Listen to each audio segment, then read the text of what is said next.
제일 좋은 길을 너희에게 보이리라. 이런 제목으로 사도 고린도전서 강의를 이어가겠습니다. 복음이 강력하게 선포되던 초대교회 안에는 그럼에도 불구하고 많은 문제점들이 드러나고 있었습니다. 하나님께서 교회를 성장시키고 성도들의 신앙을 바로 세워가기 위한 목적으로 사도들을 세우셔서 그들의 가르침을 통해서 성도와 교회를 올바른 신앙의 길로 인도하고 하나님의 뜻이 무엇인지를 알리기를 원하셨다는 것은 성경의 서신서들을 통해서 우리가 그것을 잘 확인할 수 있는 바입니다. 그 가운데 대표적으로 고린도 교회는 교회들 가운데서도 가장 많은 문제점들을 안고 있었던 그런 교회인데, 그 모든 원인은 성도들이 예수 그리스도를 믿어 구원을 받기는 했어도 정교한 진리의 깨달음을 통해서 계속 성장하지 못한 것에 기인합니다. 그래서 사도가 필요했던 것이고, 사도의 가르침과 교훈에 의해서 영적인 혼란과 무질서는 점차 자리를 잡아가게 된 것을 볼 수 있죠. 우상 숭배와 온갖 음란과 도덕적인 해이, 이런 죄악에 찌든 당시 고린도 사람들에게 복음은 강력하게 역사하면서 그들을 신자로 바꾸어 놓았습니다. 그렇게 복음이 순식간에 퍼져나가게 된 것은 당연히 성령의 폭발적인 역사 때문이었는데, 이때 성령께서는 지난주에도 말씀드렸다시피 많은 초대교회 성도들에게 은사를 선물로 주셨습니다. 그러한 강력한 역사를 통해서 이방신들을 믿던 이교도들을 돌이키고 변화시켜서 하나님의 자녀들로 변화시켜 나가신 것이죠. 다시 말하자면 그 시대에는 성경이 기록된, 성경이 완성된 시대가 아니었습니다. 따라서 그들을 구원으로 인도하는 수단은 오직 사도들이 선포하는 복음의 메시지를 통한 성령의 강력한 역사만이 전부였던 시대였다는 거죠. 그래서 사도들이 표징을 사용했고 이적을 드러냈고 그리스도의 이름으로, 그리고 은사가 초대교회 안에 보편적으로 일어날 수밖에 없었던 그런 이유가 바로 여기에 있는 것입니다. 사도들은 그런 시기에 하나님의 계시의 말씀을 받아서 영감 있게 그 말씀을 통한 원리를 가르치고 선포하고 교회와 성도들을 바로 세우는 일에 혼신의 힘을 다하고 있었습니다. 이러한 상황 속에서 사도 바울은 고린도 교회의 여러 문제들 가운데서 은사와 직분에 대한 부분을 계속 논하고 있는 것을 우리가 보게 됩니다. 이 부분에 대한 분명한 지식을 고린도 교회의 성도들에게 알림으로 그로 인한 모든 분열과 불필요한 분쟁의 문제를 종식시키려고 했던 것을 볼 수 있죠. 자, 그래서 지난주에 이어서 이어지는 본문을 보십시오. 28절에 하나님께서는 교회 안에 몇 사람을 세우셨습니다. 첫째는 사도들이요, 둘째는 예언자들이요, 셋째는 교사들이요, 그 다음은 기적들을 행하는 사람들이요, 그 다음은 병 고치는 은사를 받은 사람들이요, 다른 사람 돕는 일을 하는 사람들이요, 다스리는 일을 하는 사람들이요, 여러 종류의 방언들을 말하는 사람들입니다. 이렇게 적고 있습니다. 사도는 몇 가지 직분 그리고 은사를 받은 사람들을 여기서 이야기합니다. 뿐만 아니라 그것은 사람이 임의대로 원해서 받은 직분이 아니다. 사람이 원해서 받은 은사가 아니다. 하나님이 그들에게 부여하신 하나님의 주권적인 섭리와 뜻대로 하나님이 세우신 직분이다. 이것을 분명히 밝힙니다. 하나님께서 하나님의 사람에게 세우신 직분이기에 그것을 받은 사람들이 자랑할 수가 없는 거예요. 하나님이 하나님의 뜻 가운데 각자에게 주신 은사이기 때문에 은사를 받은 사람은 절대로 그것을 자랑하거나 내 은사가 우월하다고 생각해서는 안 되는 것이죠. 그게 원칙입니다. 하나님이 세우신 직분이기 때문에 예루살렘 교회, 그 많은 교인들 가운데 집사는 단 7명뿐이었습니다. 왜 그랬을까요? 하나님의 일은 수에 있는 것이 아니라 능력에 있는 것임을 7명의 집사로도 교회는 원활하게 돌아가는 것을 통해서 증명한 것이죠. 그러니까 신적 부르심에 의한 직분, 하나님의 능력을 받은 자들이 하나님의 교회를 섬길 때 하나님의 교회는 건강할 수밖에 없다는 것을 성경이 우리에게 증명하고 있는 겁니다. 자신에게 주어진 직분이 하나님께로부터 말미암은 것임을 아는 자들은 그 직분을 절대로 소홀히 여기지 않고 그 주어진 직분에 대해서 최선을 다해 헌신하는 자가 되고, 그 소수의 사도들, 소수의 집사들을 통해서도 폭발적으로 늘어나고 있는 하나님의 교회가 건재했다라는 것을 성경은 우리에게 분명하게 증언하고 있는 겁니다. 오늘의 교회는 현저히 이러한 직분들이 남용되고 있습니다. 유독 한국 교회만 있는 제도가 있죠. 서리 집사 제도, 그리고 권사 제도, 이런 것들입니다. 전 세계 어느 개혁교회 안에도 존재하지 않는, 이제 이런 제도는 그만 소멸시키고 충성되고 헌신된 성숙한 신앙의 소수의 종신 집사직으로 서교 장로교회도 개혁이 되어야 된다고 생각을 합니다. 진실로 하나님 앞에서 그 자격을 갖추고 교회 앞에서 인정을 받은 소수의 사람들이 사명을 가지고 직분을 수여하는 것이 가장 아름다운 일이라는 것을 성경은 우리에게 분명히 가르치고 있는 겁니다. 그럼 나머지 성도들은 그 직분자들을 돕고 세워서 주님의 교회를 바르게 이렇게 만들어가는, 그것이 바람직한 것이라는 거죠. 직분을 무슨 풀빵 찍어내듯이 그렇게 찍어내고 돈으로 매직을 하게 하고 모두 다 타락하고 부패한 교회의 전횡들입니다. 하나님께서 세우신 몇 가지의 직분 가운데 가장 먼저 뭘 얘기하죠? 사도직을 얘기하고 있습니다. 사도의 직분은 당시 매우 중요한, 가장 중요한 직분이었습니다. 사도들은 예수 그리스도께로부터 직접 지목을 받아서 부르심을 받은 자들이었고, 그들은 교회와 구별된 자들이었고, 교회가 사도로 인정하는 자들이었고, 사도가 행하는 표징을 통해서 그들의 사도직이 확고하게 증명된 자들이었습니다. 그들은 교회 안에서 최고의 권위와 존경을 받는 그런 사람들이었습니다.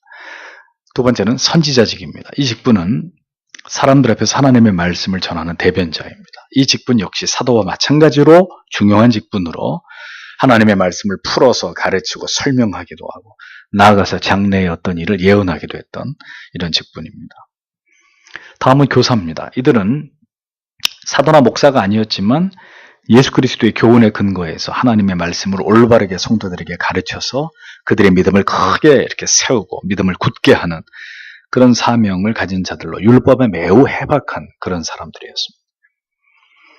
교사는 사도와 예언자들과 달리 한 지역에 머물면서 그 교회와 성도들만을 지도했던 이런 특징을 갖습니다. 당시에는 필사된 성경의 일부도 매우 귀한 때였기 때문에 성경을 읽고 그것을 이렇게 가르치는 사도들은 계속 순회를 하면서 교회들을 이끌어야 됐고, 교사가 그 교회에 남아서 계속 이렇게 하나님의 말씀을 대연해서 가르치는 것은 매우 중요한 일이었다는 것을 우리가 염두에 둘 필요가 있습니다.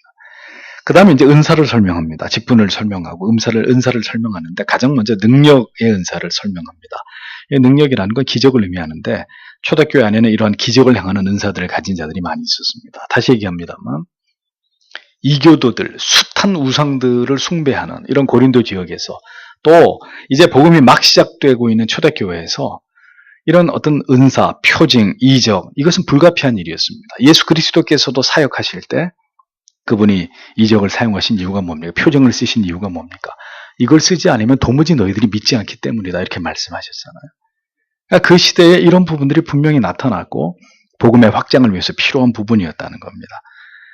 그래서 이런 기적을 행하는 자들, 그 은사를 받은 자들이 초대교회 안에 존재했다는 거죠. 병 고치는 은사 역시 마찬가지입니다. 질병을 치료하는 능력을 은사로 하나님께서 부여하신 자들이 있었다. 서로 돕는 은사는 육체적으로나 정신적으로나 어려운 지경에 처해 있는 사람들을 적극적으로 도왔던 이런 은사를 의미합니다.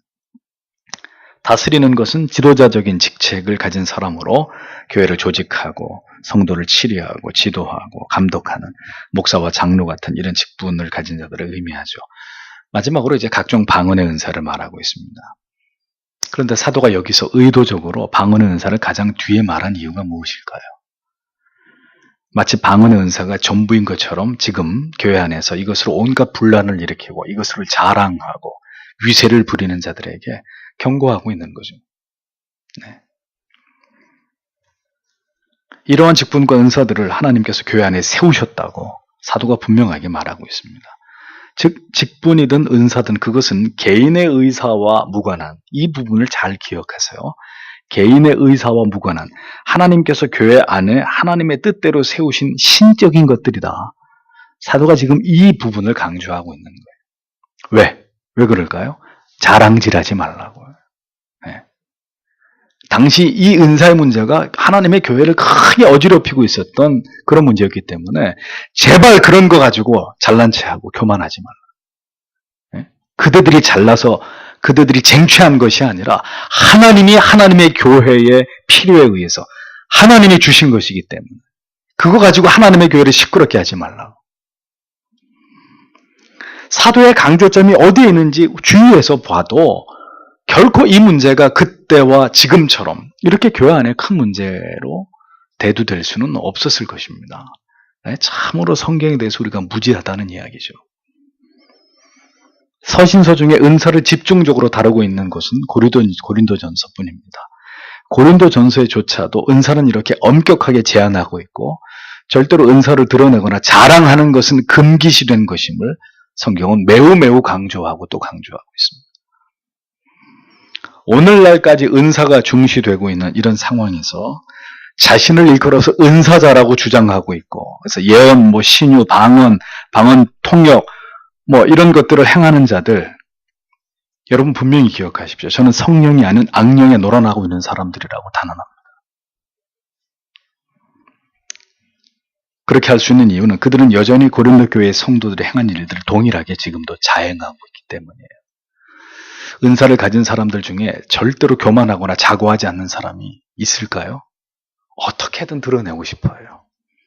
어떻게든 그것으로 자기 만족을 삼고 드러내고 자랑하고 싶고 신성모독을 행하고 직통계시와 신유를 통해서 사람들의 영혼을 미혹시키는 일들을 지금도 하고 있습니다. 성령의 역사라고 볼 수 없는 것들입니다. 은사자는 이 시대에 더 이상 존재하지 않습니다. 자칭 은사자라고 말하는 사람들은 모두 성경의 가르침과 교훈을 떠난 자들이라는 것을 성경이 이미 그 시대가 끝났다는 것을 선언했음에도 불구하고 그것을 우기고 있는 그런 사람들에 지나지 않습니다.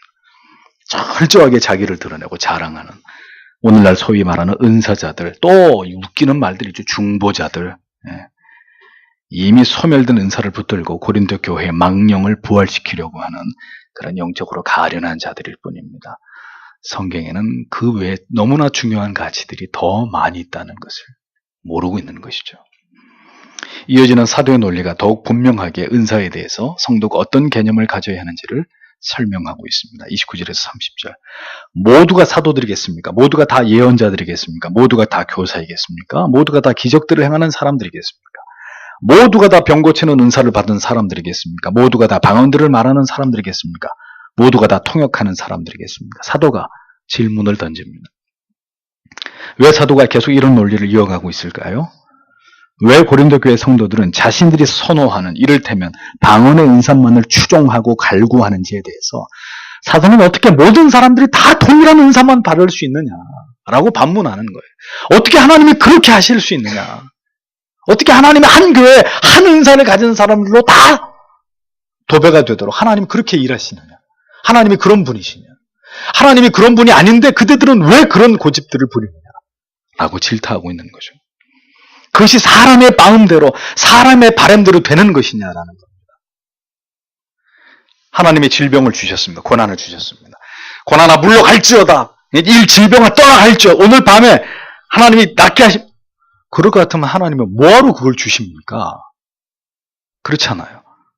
하나님의 심오하신 뜻과 계획과 우리의 어떤 유익을 위해서 하나님이 그것을 주신 것인데 그건 아랑곳하지도 않고 될지어다. 나을지어다. 떠날지어다. 그러면 그렇게 떠나가는 거예요. 그런 유치한 믿음들이 어딨냔 말이죠. 아직도 그런 식의 신앙생활을 하고 있다는 것은 개탄스러운 일이라는 거죠.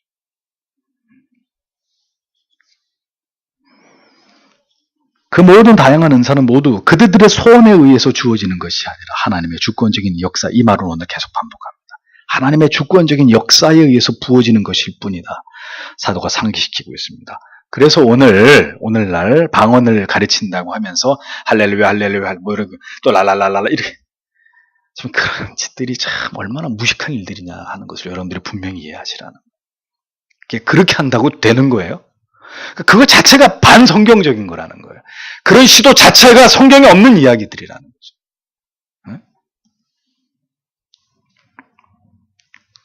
은사에 대한 그릇된 통념에 대해서 사도는 여지없이 칼을 들이대고 있습니다.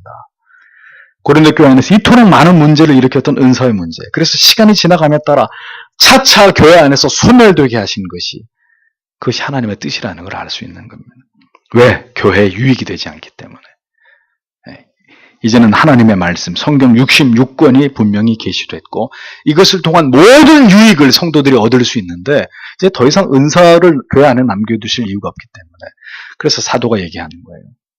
온전한 것이 올 때는 이 모든 것이 다 그치는 것이라고. 오늘날도 이 은사를 인정하고 은사가 지속되고 있다고 믿는 교회들 안에서 얼마나 많은 문제들이 일어나고 있습니까? 그래서 사도는 이 모든 문제들에 대한 해결책을 이렇게 제시하고 있습니다. 31절에 여러분은 더욱 큰 은사들을 열심히 바라보십시오. 이제 나는 여러분에게 가장 좋은 길을 보여드리겠습니다. 이렇게 유도합니다. 사도는 방언의 은사에 집착하면서 그것으로 분쟁을 일삼고 있는 고린도 교회 성도들에게 더 큰 은사를 사모하라고 촉구하고 있습니다. 더 큰 은사란 더 탁월한 은사를 의미합니다.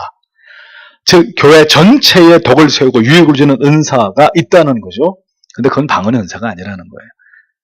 그것을 더 사모해야 된다고 호소하고 있습니다. 더 나은 것, 신앙 안에서 더 나은 것을 신자는 꾸준히 바라봐야 되는 거예요.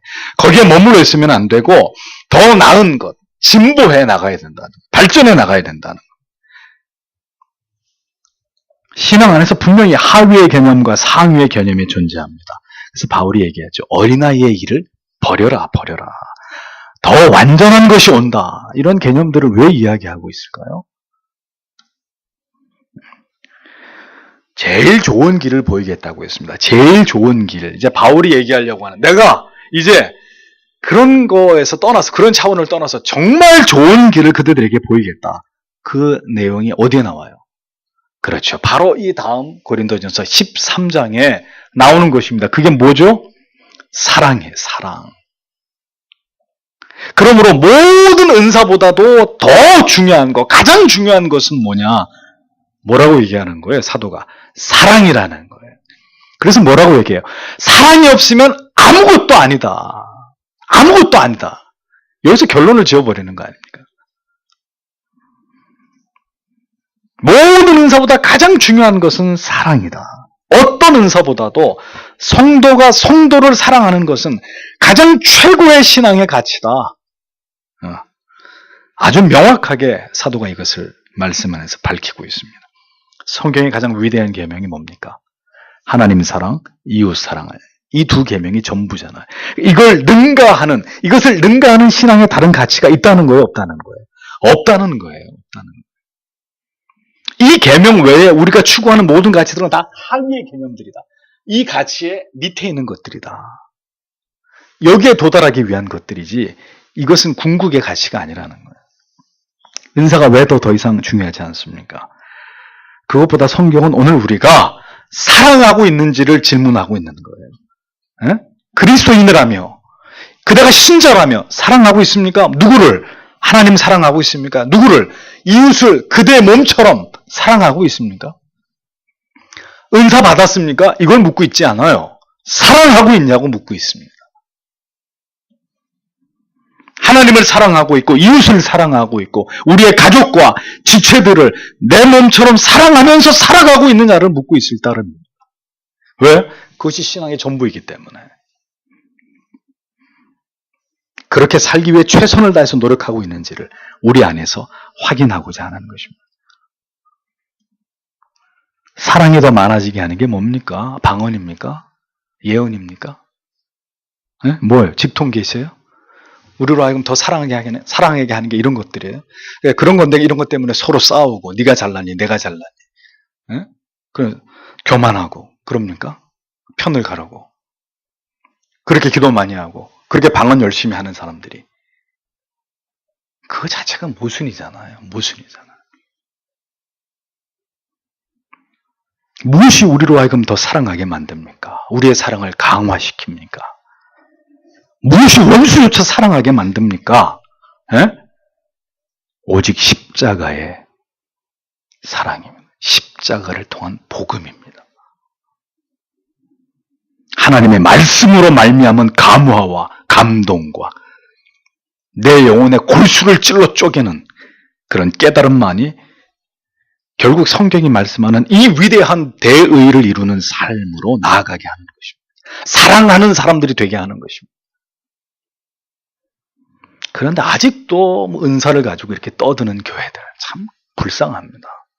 성경이 어떤 가치를 가장 위대하게 말하고 있는지 다 성경을 읽으면 이해할 수 있는데도 어느 한 부분을 붙들고 죽자 살자 그것만 강조하고 있는 이런 안타까운 모습들을 보는 거죠.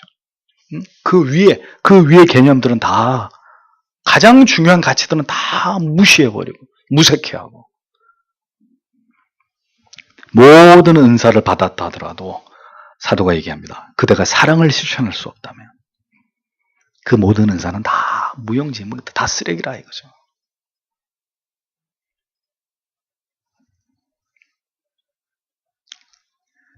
초신자들이 새신자들이 싸우는 거 보셨습니까? 교회 오래 나오고 나는 무슨 은사 받았네 하는 사람들이 싸우죠. 네? 자존심 대결하고. 아무리 사랑을 외쳐도 실제로 우리가 사랑해야 될 사람을 사랑할 수 없다면 아무 의미 없는 것입니다. 그러므로 우리는 뭘 위해서 기도해야 됩니까? 하나님 방언의 은사를 주시옵소서. 아닙니다. 뭘 기도해야 돼요? 예수 그리스도의 십자가를 경험하게 해달라고 기도하시고 그걸 경험하셨습니까? 사랑할 수 있게 해달라고 기도하세요. 사랑할 수 없는 사람을 이 가슴에 끌어안고 뒹굴어야 되는 거예요. 하나님 나 같은 죄인도 사랑해 주셨는데 왜 어찌하여 나는 그를 사랑할 수 없는 것입니까? 그게 정답 아닙니까? 그게 하나님이 원하시는 기도 아니겠습니까? 사랑하며 살아갈 수 있도록 그 하나님의 사랑이 끊임없이 나를 통해 흘러가게 해달라고. 그게 안 되는 이유는 뭐죠? 오늘 우리가 사랑해야 되는데 지체를 사랑하고 이웃을 가족을 사랑해야 되는데 그 사랑이 안 되는 이유가 뭐예요? 막혀 있으니까 안 되죠. 예? 그리스도의 십자가의 사랑이 콸콸 내 영혼 속으로 흘러 들어오면서 그 사랑이 모든 것을 뚫고 나가게 해야 되는데 그 사랑이 딱 단절되어 있으니까 누구도 사랑할 수 없는 거예요. 여러분 자신조차도. 그걸 누구를 원망할 거예요? 누구를 탓할 것입니까?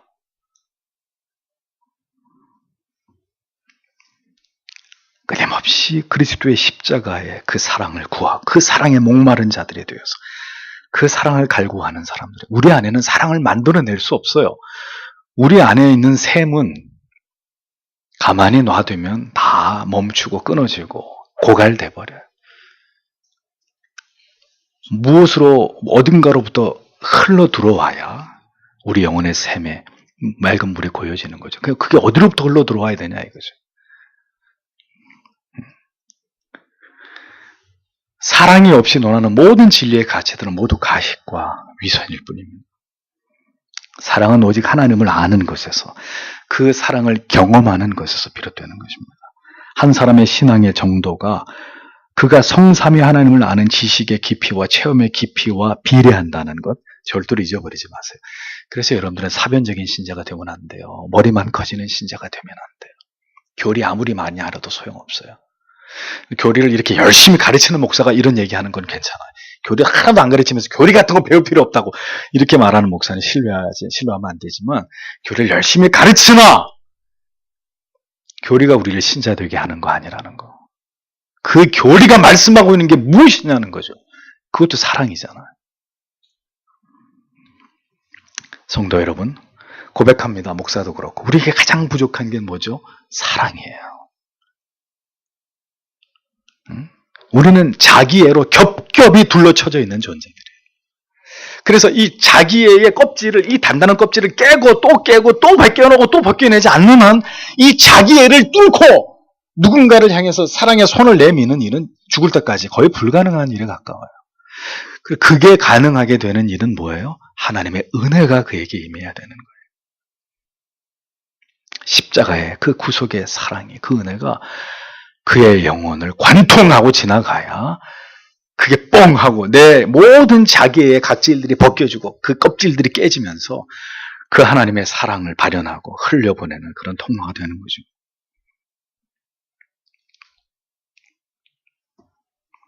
부디 사랑할 수 있도록 기도하십시오. 그 사랑에 나의 물질이 가고, 그 사랑에 내 시간이 가고, 그 사랑에 내 몸이 기꺼이 드려질 수 있기를 기도하셔야 됩니다. 이것이 신앙에서 가장 중요한 것인데, 이것을 놓치고 은사 노름을 하고 있었던 고린도 교회, 사도가 그렇게 피를 토하듯이 최고의 가치를 바라봐라. 이제 내가 곧 이야기하는 이 위대한 사랑의 가치, 예수 십자가가 우리에게 운명하고 있는 너희를 사랑하신 예수 그리스도의 그 사랑을 깨닫고 그것을 실현하는 일에 그 어떤 것보다도 그것을 나의 삶에서 실현하고 구현하고 그 사랑을 나누는 것에 그들의 모든 것을 바쳐야 된다고 사도가 이제 그 이야기를 하려고 했던 것입니다. 그러니까 성경의 흐름과 성경의 강조점을 알면 이 시대에는 더 이상 그런 것들을 가지고 왈가왈부할 필요가 없는데도 불구하고 여러분들은 그러시지도 않으시겠지만 여전히 이런 것에 집착하고 얽매이고 그것으로 불필요한 분쟁과 분열을 일삼고 있는 고린도 교회와 다를 바가 없는 이런 모습들이 여전히 교회 안에 있다는 것은 안타까운 일이 아닐 수 없습니다. 오늘도 이 말씀을 들으시면서 우리에게 어떤 기도의 제목을 주시느냐, 우리가 정말 추구하고 사랑해야 될 것이 무엇이냐, 오늘도 새롭게 여러분들의 마음 가운데 정립하시고 그 예수의 사랑이 나를 무너뜨리고 이 자기의 껍질을 다 산산조각 내어서 그 사랑이 우리를 통해서 공동체 안에 세상을 향해 흘러가도록 하나님 그렇게 우리를 사용해 주시기를 기도하기를 원합니다. 다 함께 기도하겠습니다.